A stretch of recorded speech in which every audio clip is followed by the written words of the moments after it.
Police दबाव में है, दिल्ली पुलिस दबाव में ना होती तो एफआईआर कराने के लिए आपको सुप्रीम कोर्ट जाना पड़ता। दबाव में ना होती तो क्या अभी तक ब्रजभूषण भाजपा के सांसद गिरफ्तार ना हो गए होते? दबाव में ना होते तो पूछताछ हो रही होती। दबाव में ना होते तो नाबालिग बेटी ने जो आरोप लगाए हैं पोक्सो में एफआईआर है, जेल में होता। ये आरोप अब हर राज्य की सरकार पर लगाएगी। आपकी कांग्रेस की भी कई राज्यों में सरकार है, वहाँ भी मामलों को मिक्स मत करिए। मीडिया जुडिशरी तो इंडिपेंडेंट मानिए।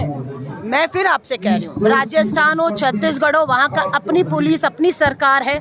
ये दिल्ली की लड़ाई है, इसको उससे मिलाइए मत। मामले हजारों हैं देश में, मामले हजारों बेटियों के बलात्कार हो रहे हैं, यौन शोषण हो रहे हैं, बेटियां न्याय मांग रही हैं, अदालतों में तारीख पे तारीख मिल रही है। लड़ाई बहुत बेटियां लड़ रही हैं और उन सभी बेटियों को ताकत देने का काम जंतर मंतर पे बैठी हमारी बहादुर बेटियां। बुलडोजर सिस्टम को आप इंडोर्स करेंगी? बुलडोजर सिस्टम, गोली मारने वाले जो विपक्षी पार्टियां रोटियां सेक रही हैं, 2024 मजबूत करने की।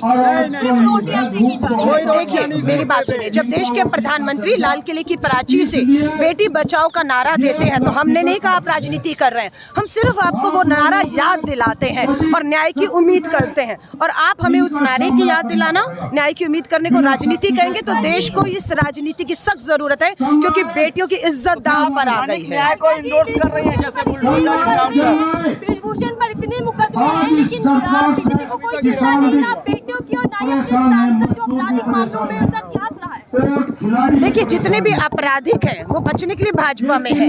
उनको पता जब तक वो सत्ता के साथ हैं, सत्ता उनको संरक्षण देगी। नारा बेटी बचाने का था और आ गए हैं अपराधी बचाओ। आप कुलदीप सिंह सेंगर विधायक, नाबालिग बेटी के बलात्कार के आरोप, हरियाणा के एक बाबा पैरोल पर बार में आते हैं, है ना। अब यहाँ पर मैं ये कह रही हूँ न्याय होगा, हिम्मत नहीं हारनी, बेटियों के आंसू इस देश ने देखे हैं।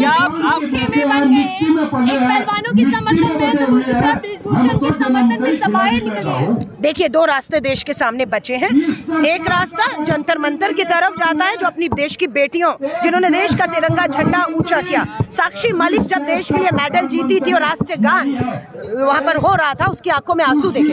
अब दो रास्ते देश के सामने, मैं पूरे देश के लोगों से अपील करना चाहूंगी, सबके पास दो रास्ते हैं। पहला रास्ता जंतर मंतर इन बहादुर बेटियों के पास आपको लेकर जाता है, दूसरा रास्ता आपको 40 मुकदमों के साथ आपराधिक छवि वाले जिन पे गंभीर यौन उत्पीड़न के आरोप लगे हैं भाजपा सांसद ब्रजभूषण के साथ खड़ा होने का। तो मैंने रास्ता चुना है कि मैं जंतर मंतर इन बहादुर बेटियों के समर्थन में हूँ। देश के लोगों को भी कहूंगी इन दो रास्तों में से अपना एक रास्ता सुनकर देखो, सुनकर देखो, सुनकर देखो जी। ममता, राहुल, मोदी बोले, लिखे जितेंद्र जी।